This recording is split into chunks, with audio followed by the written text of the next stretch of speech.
Bismillahirrahmanirrahim. Assalamualaikum warahmatullahi wabarakatuh.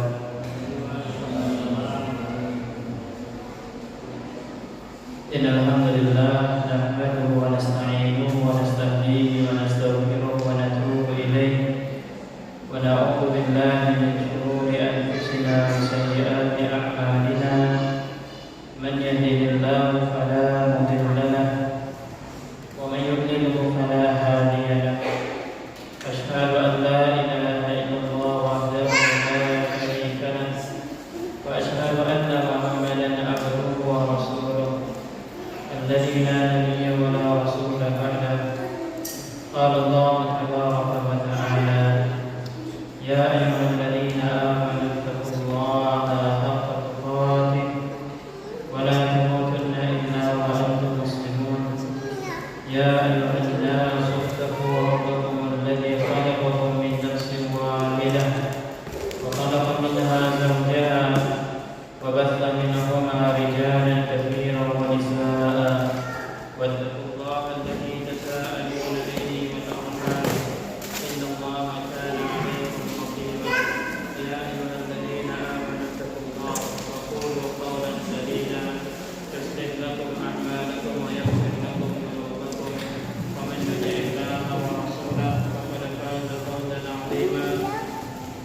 Amma ba'du, fa inna asdaqal hadithi kitabullah wa khairal hadi hadi Muhammadin sallallahu alaihi wasallam wa syarral umuri muhdatsatuha wa kullu muhdatsatin bid'ah wa kullu bid'atin dhalalah wa kullu dhalalatin fin nar wa iyadu billah.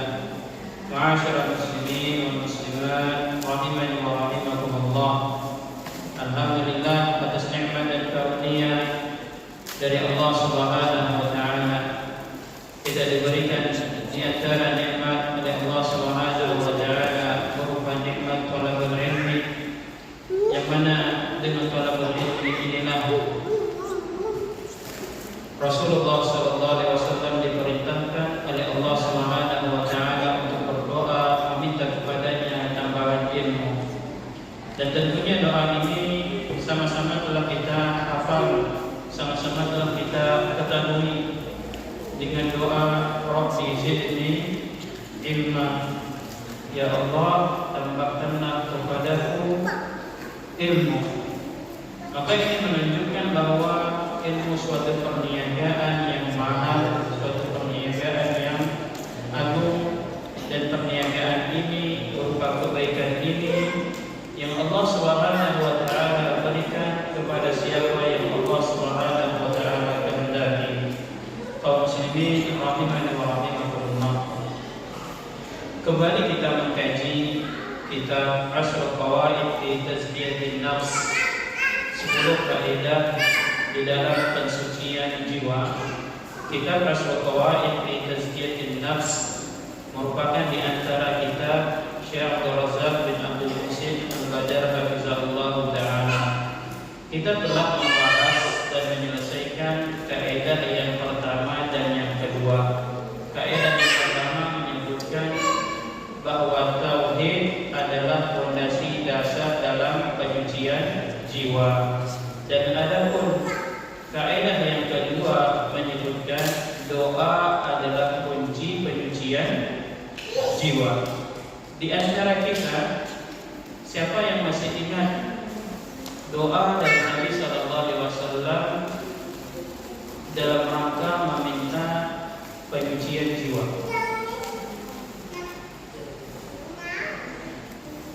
Ada yang masih ingat? Doanya adalah Allahumma ati nafsi taqwaha wa zakkiha anta khairu man zakkaha anta waliyuha wa maulaha. Ini adalah doa meminta kepada Allah Subhanahu wa taala untuk menyucikan jiwa kita. Baik, ma'asyiral ikhwan, kita lanjutkan memasuki kepada kaidah yang ketiga, al-qaidatus tsalitsah. Syekh Abdul Razak bin Abdul Muhsin Al-Badar hafizahullah taala beliau berkata,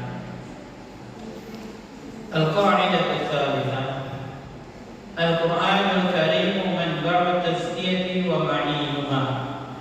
Kaidah yang ketiga dari 10 kaidah dalam pensucian jiwa, yaitu Al-Qur'anul Karim sumber pensucian jiwa dan air matanya.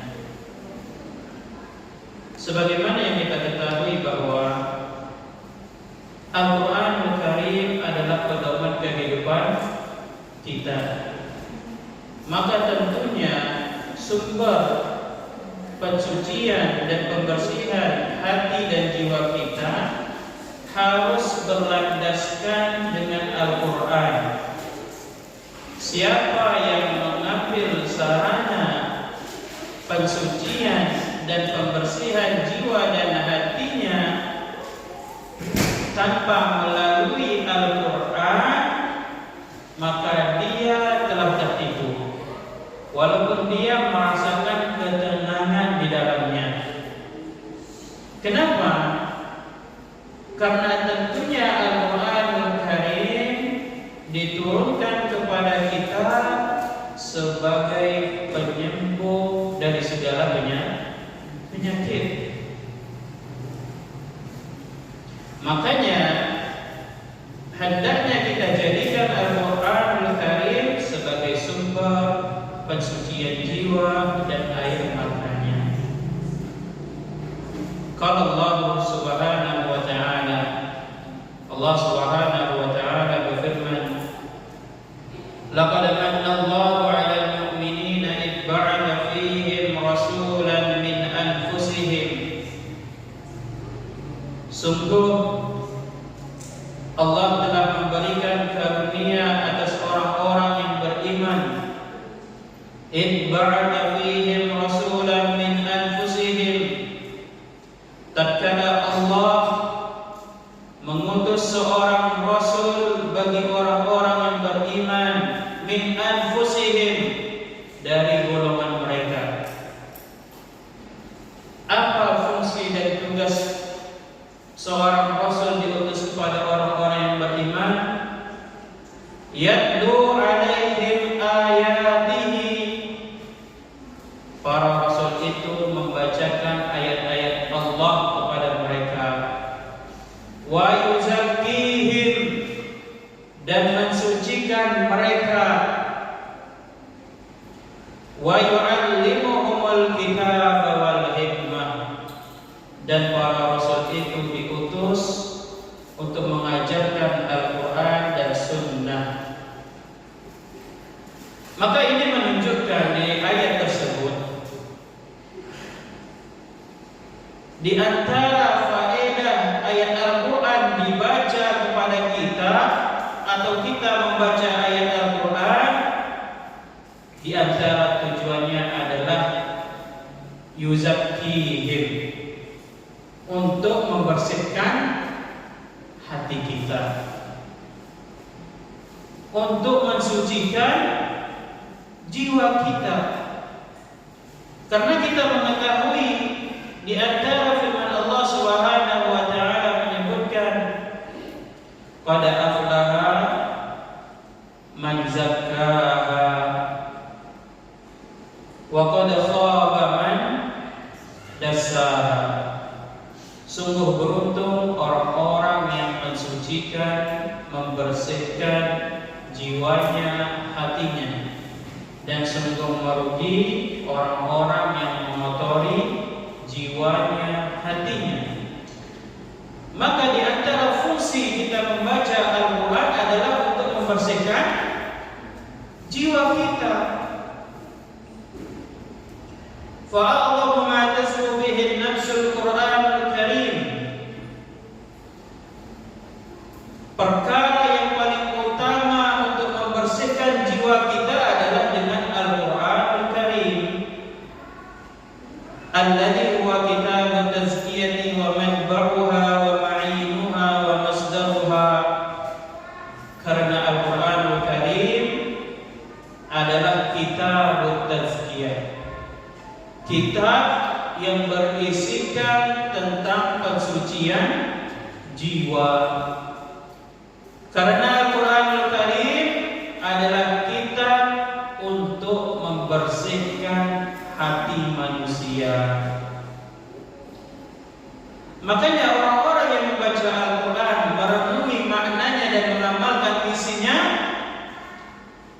Mereka adalah orang-orang yang berupaya untuk mensucikan jiwanya dan membersihkan hatinya. Kenapa? Karena Al-Quranul Karim adalah sumber pensucian jiwa. Karena Al-Quranul Karim adalah mata air dari setiap pensucian jiwa. Makanya ikhwatul Islam, kalau kita tidak baca Al-Quran, hati kita akan terasa gersang. Kalau kita tidak merutinkan tilawah Al-Quran, jiwa kita terasa kering. Faman arada li nafsihi an tazkiyata falyatlubha fi kitabillahi azza wa jalla. Barang siapa yang menginginkan jiwanya suci, hatinya bersih, maka carilah melalui kitabullah azza wa jalla, yaitu Al-Quran Al-Karim. Kaum muslimin dan muslimat rahimani wa rahimakumullah, sebagian orang malas membaca Al-Quran, padahal di dalam Al-Quran terdapat petunjuk untuk hidup di dunia dan akhirat. Sebagian orang merasa tidak punya waktu untuk membaca Al-Quran, padahal di dalam membaca Al-Quran terdapat pahala yang begitu besar. Sebagian orang merasa tidak sanggup belajar Al-Quran karena sulit katanya, padahal membaca Al-Quran sangatlah mudah dan mendatangkan banyak kebaikan. Adakah orang yang merugi kita dalam membaca Al-Quran? Tidak. Adakah orang-orang yang merugi meluangkan waktunya untuk mempelajari Al-Quran? Tidak. Bahkan Allah Subhanahu wa Ta'ala mengatakan sendiri, orang-orang yang membaca Al-Quran, mereka mengadakan perniagaan lan tabura, yang tidak pernah merugi. Karena orang yang mahir membaca Al-Quran, orang yang terbata-bata membaca Al-Quran, diberikan ganjaran kebaikan oleh Allah Subhanahu wa Ta'ala. Bahkan melalui lisan Nabi sallallahu alaihi wasallam, beliau menyebutkan orang-orang yang belajar dan mengajarkan Al-Quran adalah orang-orang terbaik. Khairukum man ta'allama Al-Quran wa 'allamahu. Sebaik-baik di antara kalian adalah orang-orang yang mempelajari Al-Quran dan mengajarkannya. Makanya kalau kita ingin menjadi orang yang terbaik, di antara caranya adalah belajar Al-Quran dan mengajarkannya. Orang-orang yang ingin membersihkan jiwanya daripada penyakit-penyakit duniawi, orang-orang yang ingin mendapatkan petunjuk dari Allah Subhanahu wa Ta'ala, hendaknya dia selalu melazimi dirinya dengan Al-Quran Karim. An Abdullah bin Mas'ud radhiyallahu anhu annahu qala, dari Abdullah bin Mas'ud radhiyallahu anhu, ia berkata, man ahabba an ya'lama annahu yuhibbullaha wa rasulah, barang siapa yang ingin mengetahui apakah dirinya mencintai Allah dan Rasulnya. Jadi Bapak, Ibu, saudara-saudari yang dirahmati oleh Allah Subhanahu wa Ta'ala, sebagaimana perkataan seorang sahabat Abdullah bin Mas'ud radhiyallahu anhu, kalau kita ingin melihat diri kita ini, apakah diri kita termasuk orang-orang yang mencintai Allah dan Rasulnya, falyanzur, maka maka lihatlah pada dirinya. Fa in kana yuhibbul Qur'an fa innahu yuhibbullaha wa rasulahu. Kalau orang tersebut mencintai Al-Quran, maka bisa dipastikan dia adalah orang yang mencintai Allah dan Rasulnya. Barometer mencintai Al-Quran itu dijadikan patokan seseorang cinta kepada Allah dan Rasulnya. Orang-orang yang menjauhi Al-Quran berarti bisa dikategorikan apa? Orang-orang yang belum mencintai Allah dan Rasulnya. Maka ini perlu kita introspeksi diri kita. Seberapa dekat diri kita dengan Al-Quran? Kita katakan diri kita mencintai Allah, namun kitabullah tak tersentuh dari kita. Bahkan kita lewati hari-hari kita, sepekan, 2 pekan, bahkan 1 bulan, tak basah lisan kita dengan membaca Al-Quran. Padahal kita mengaku saya mencintai Allah dan Rasulnya, namun amat disayangkan enggan membaca Al-Quran. Padahal Abdullah bin Mas'ud radhiyallahu anhu beliau mengatakan, "Man ahabba an ya'lama annahu yuhibbullaha wa rasulahu." Siapa yang ingin mengetahui bahwa dirinya mencintai Allah dan Rasulnya, falyanzur, maka hendaklah dia lihat pada dirinya. Fa in kana yuhibbul Qur'an, kalau dia mencintai Al-Quran, fa innahu yuhibbullaha wa rasulahu, maka dia adalah orang yang mencintai Allah dan Al-Quran, mencintai Allah dan Rasulnya. Kalau dia mencintai Al-Quran. Qala Ibnu Qayyim rahimahullah. Ibnu Qayyim qala Ibnu Abbas radhiyallahu anhuma. Abdullah bin Abbas, Ibnu Abbas radhiyallahu anhuma beliau berkata, "Dominallahu liman ittaba'a al-Qur'ana an la yadhilla fid dunya." Allah menjamin bagi siapa yang mengikuti Al-Quran, maka dia tidak akan sesat di dunia. Wala yashqa fil akhirah, dan dia tidak akan sengsara di akhirat. Kita lihat di sini ikhwatul iman. Ibnu Abbas radhiyallahu anhu beliau berkata, Allah menjamin bagi siapa yang mengikuti Al-Quran, dia tidak akan sesat di dunia. Wala yashqa fil akhirah, dan bagi siapa yang mengikuti Al-Quran, dia tidak akan sengsara di akhirat. Yang memberikan jaminan ini siapa? Allah Subhanahu wa ta'ala. Apa jaminan dari Allah bagi siapa yang mengikuti Al-Quran? Yang pertama, dia tidak akan sesat di dunia. Yang kedua, dia tidak akan sengsara di akhirat. Berarti ini menunjukkan orang-orang yang mengikuti Al-Quran tatkala dia hidup di dunia, maka Allah Subhanahu wa ta'ala memberikan petunjuk kepadanya sehingga dia tidak tersesat di dalam kehidupan dunia. Dan di akhirat kelak dia termasuk orang-orang yang bahagia dengan Al-Quran. Kenapa? Karena dia tidak sengsara di akhirat. Ini adalah jaminan Allah Subhanahu wa ta'ala.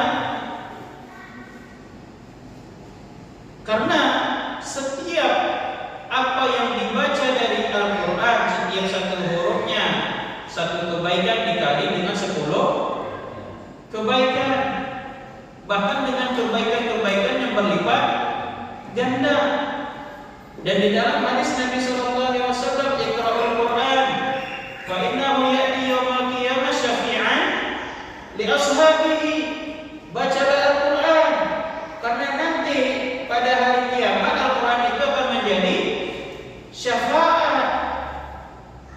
bagi yang membacanya. Sengsara di akhirat? Tidak, malahan dia akan bahagia. Sesatkah dia di dunia? Tidak, malahan dia adalah orang yang mendapat petunjuk. Kenapa dia mendapatkan petunjuk di dunia dan tidak sengsara di akhirat?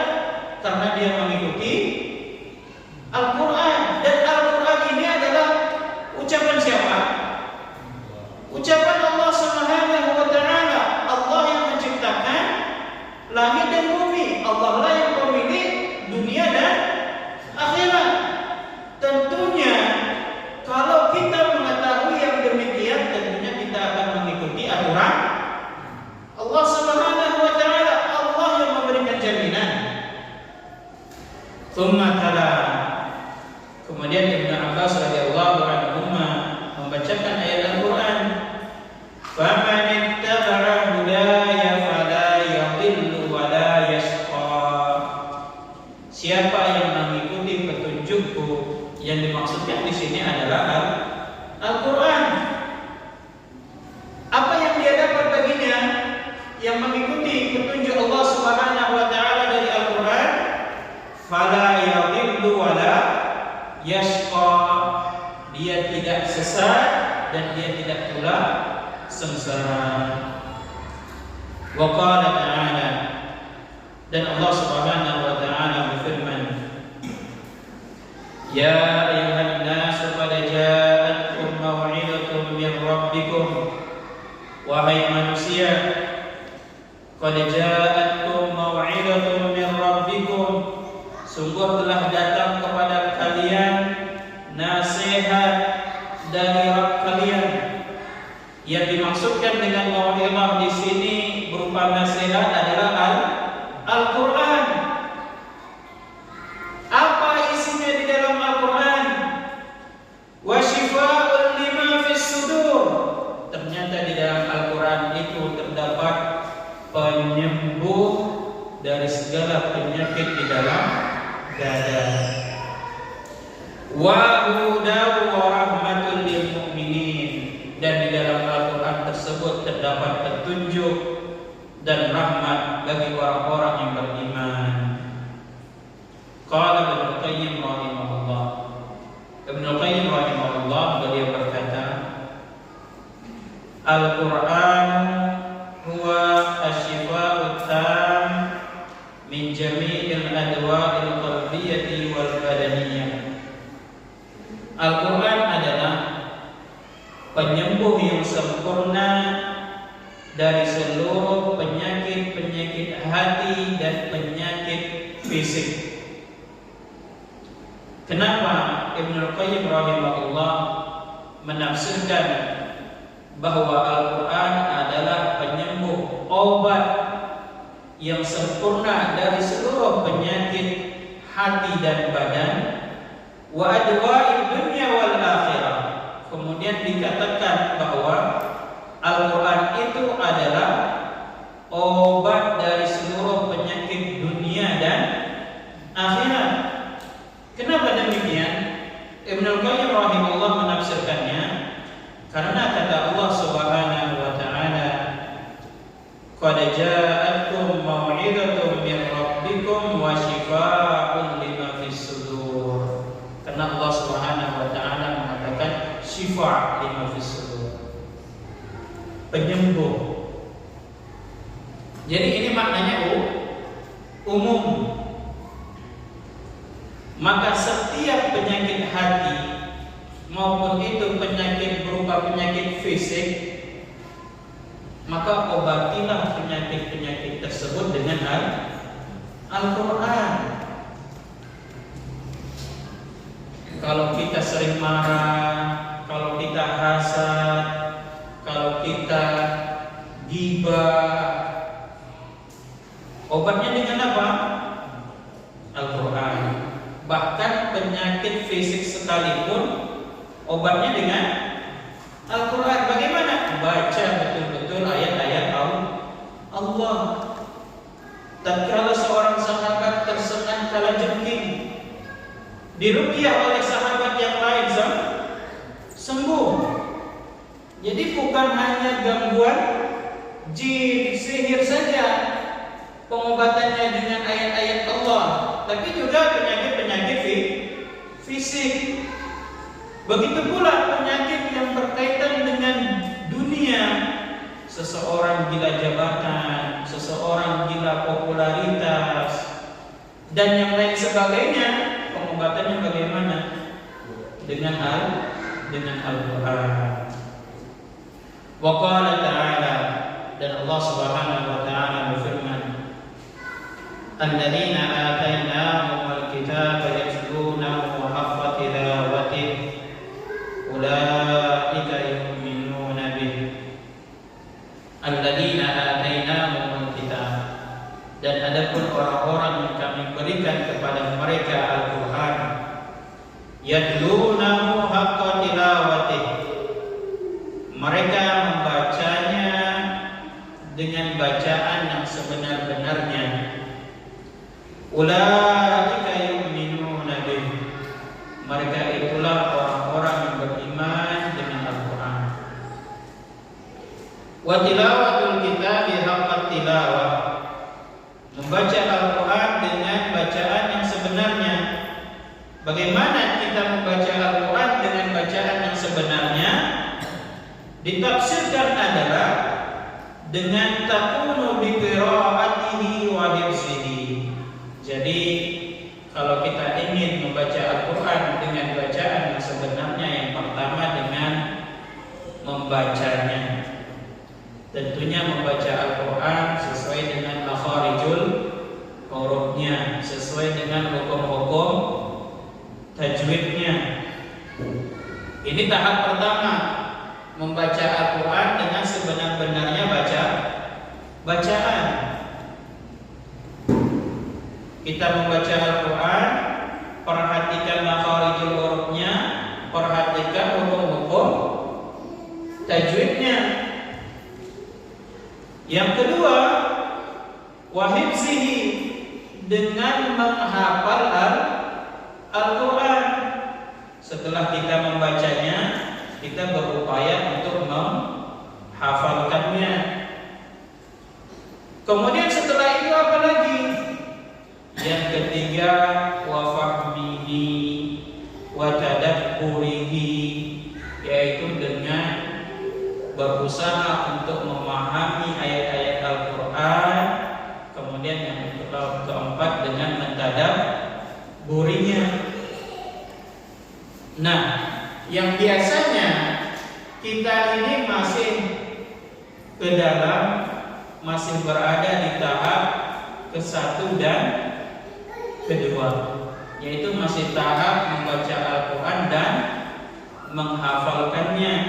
Adapun tahap memahami Al-Quran dan mentadabburinya, ini belum sampai di sini terkadang keinginan kita. Padahal kita berupaya.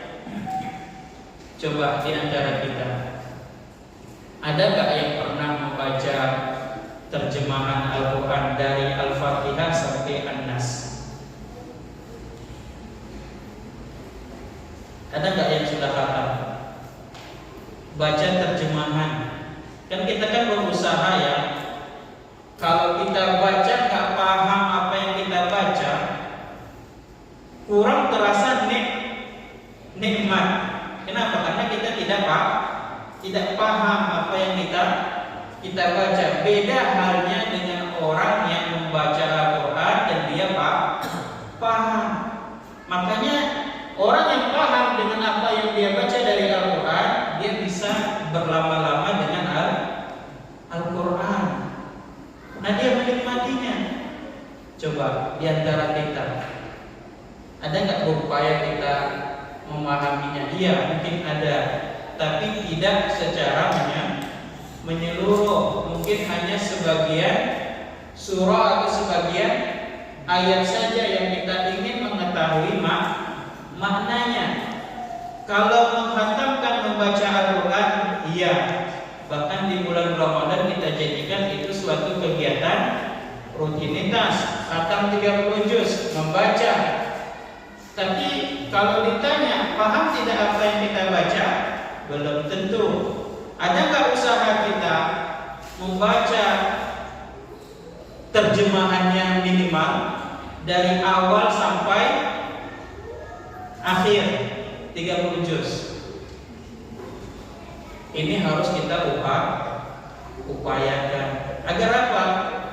Agar terasa nikmat apa yang kita baca dari Al-Quran.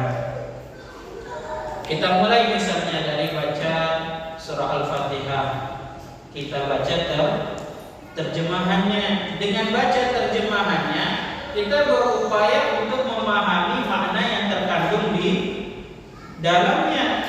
Kemudian baru surah berikutnya Al-Baqarah, kemudian surah-surah berikutnya hingga sampai kepada surah An-Nas. Kemudian setelah dengan paling mendasar selesai membaca terjemahan, barulah kita masuk kepada tafsir yang ringkas. Kemudian baru tafsir Al-Quran secara menyeluruh dan meluas. Ini upaya untuk apa? Memahami dan mentadabburi kandungan pesan-pesan Allah Subhanahu wa taala di dalam Al-Quran. Hasan Al-Basri rahimahullahu taala beliau berkata, "Kaifa yariqu qalbuka wa innama himmatuka fi akhir surah."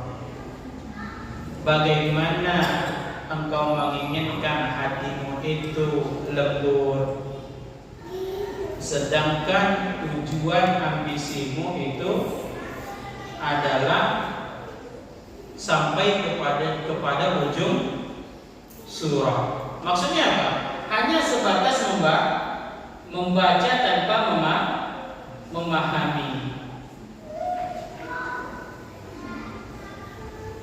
Kemudian Ibnu Qayyim rahimahullahu taala beliau berkata, ya, kalau telah ini kita ditanya, mana yang lebih utama? Banyak membaca Al-Quran namun tidak paham maknanya, atau sedikit membaca Al-Quran namun paham maknanya? Mana yang lebih utama? Iya, pasti kita akan jawab tidak mengapa sedikit, namun itu lebih paham dengan maknanya, lebih utama. Karena hal ini juga Ibnu Qayyim rahimahullahu taala beliau berkata, fa idza qara'ahu bi tafakkurin hatta marra bi ayatin wa huwa muhtajun ilaina fi shifa'il qalbihi karraraha walau mi'ata marrah walau lailah. Kalaulah kiranya seseorang membaca Al-Quran dan dia memikirkan, merenungi makna pesan yang ada di ayat tersebut hingga dia sampai pada suatu ayat, dan dia butuh kepada ayat tersebut untuk menjadi obat bagi hatinya, hingga dia ulangi membaca satu ayat hingga 100 kali, walau sampai semalaman suntuk. Faqira'atu ayat bitafakkurin wa tafahhumin khairun min qira'ati khatmatin bi khairi tadabburin wa tafahhumin.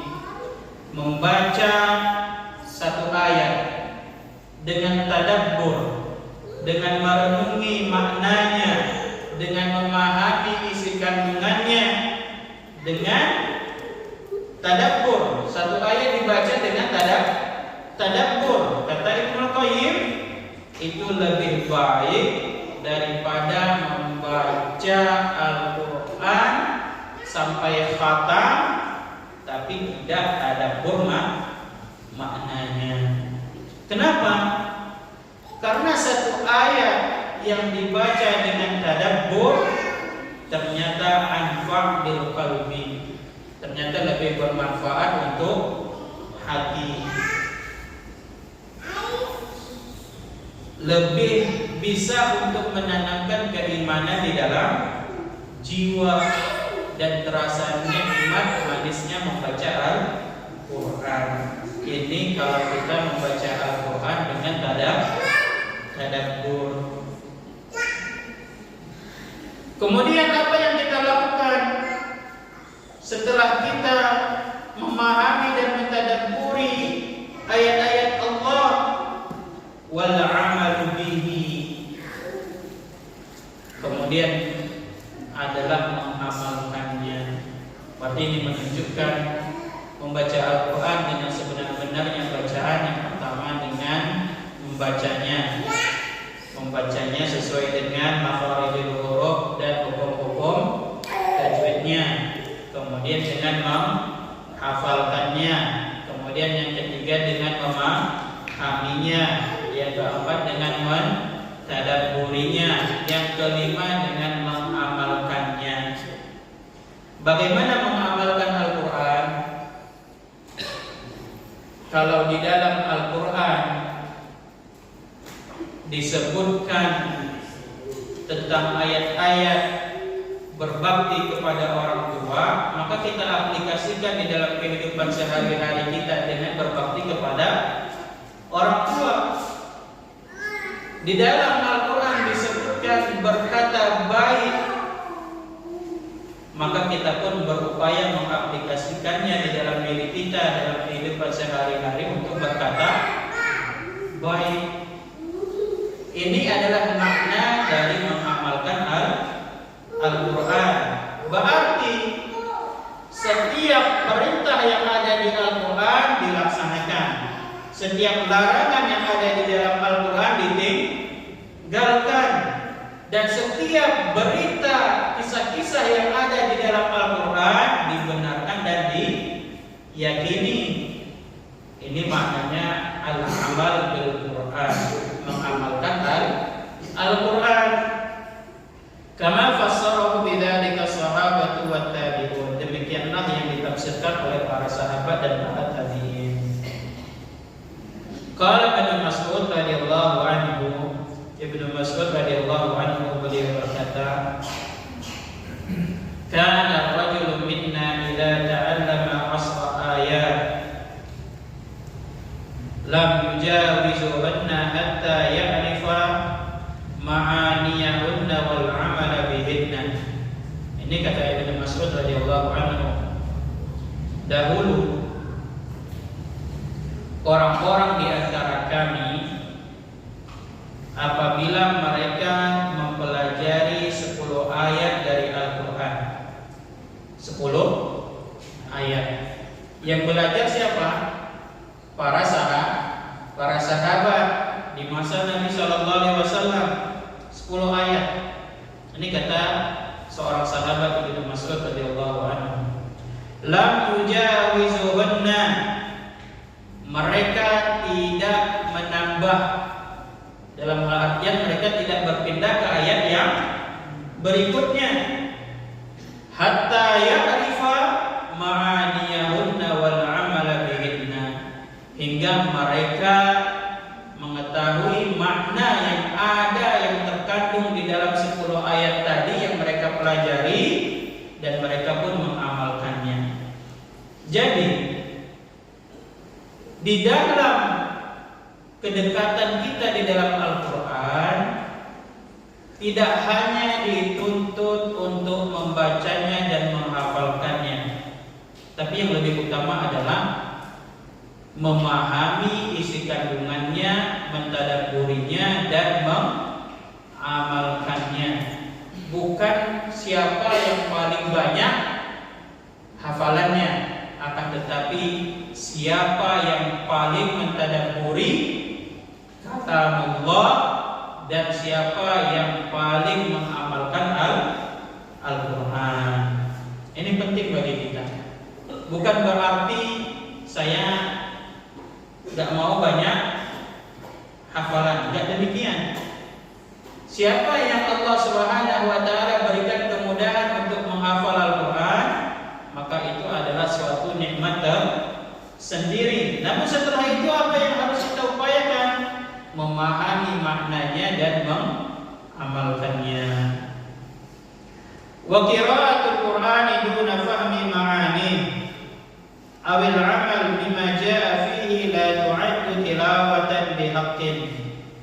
membaca Al-Quran tanpa memahami maknanya, membaca Al-Quran tanpa mengamalkan isi kandungannya, maka itu tidak terhitung sebagai membaca Al-Quran sebagaimana mestinya. Karena kita ketahui membaca Al-Quran dengan sebenar-benarnya bacaan tadi, yaitu dengan membacanya, kedua dengan menghafalkannya, kemudian yang ketiga dengan memahaminya, yang keempat dengan mentadabburinya, yang kelima dengan mengamalkannya. Maka siapa yang membaca Al-Quran dia tidak paham makna apa yang dia baca, maka ini tidak termasuk dalam membaca Al-Quran sebagaimana mestinya.